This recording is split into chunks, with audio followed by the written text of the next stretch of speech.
Chandrika Cika mengaku tak melihat Putra Siregar memukul orang saat terjadi keributan di kafe.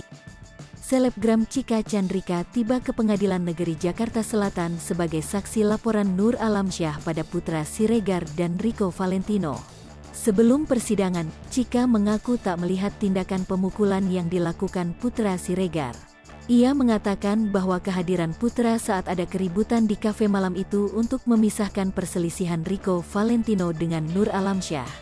Cika juga tak tahu siapa yang didorong Putra Siregar untuk memisahkan keributan antara Rico dan pihak Nur Alamsyah.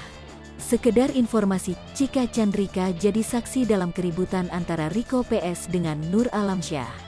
Cika disebut-sebut sebagai biang dari keributan yang terjadi di kafe di kawasan Senopati beberapa waktu lalu. Pada persidangan sebelumnya, Septia Siregar hadir dalam sidang kasus dugaan penganiayaan dengan terdakwa suaminya sendiri dan Rico Valentino di Pengadilan Negeri Jakarta Selatan. Septia Siregar mendengar langsung kesaksian dari 3 orang saksi, Saputra Aditya, bodyguard Nur Alamsyah, Reza Rabani, pemilik kafe, dan Satya Cendekia Putra Pratama, teman Nur Alamsyah. Septia mengakui kalau suaminya sudah menceritakan kronologi yang sebenar-benarnya atas kasus yang dipersangkakan tersebut. Bagi Septia, Putra Siregar sama sekali tidak melakukan pemukulan kepada Nur Alamsyah atau kepada pengawalnya, yakni Saputra Aditya. Namun, Septia Siregar tak mau menyalahkan saksi. Ia berharap kasus yang mendera suaminya segera berakhir dengan hasil yang adil. Senada dengan Septia Siregar, kuasa hukum Putra Siregar, Nur Wafik Murodat menyebut satu saksi, Saputra Aditya selaku pengawal Nur Alamsyah mengaku dipukul pria berbaju hitam dan bertopi putih yang diduga Putra Siregar.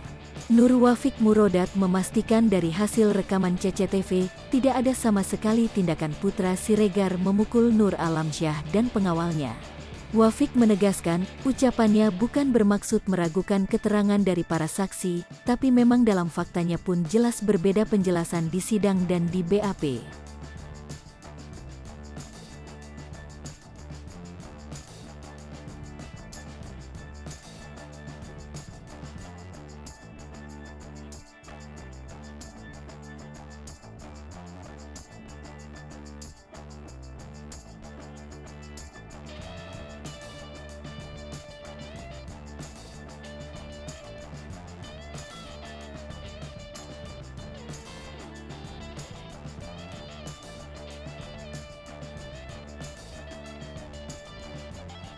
Hai pemirsa Sri Popo TV, jangan lupa komen, like, dan subscribe, serta tonton terus berita-berita terupdate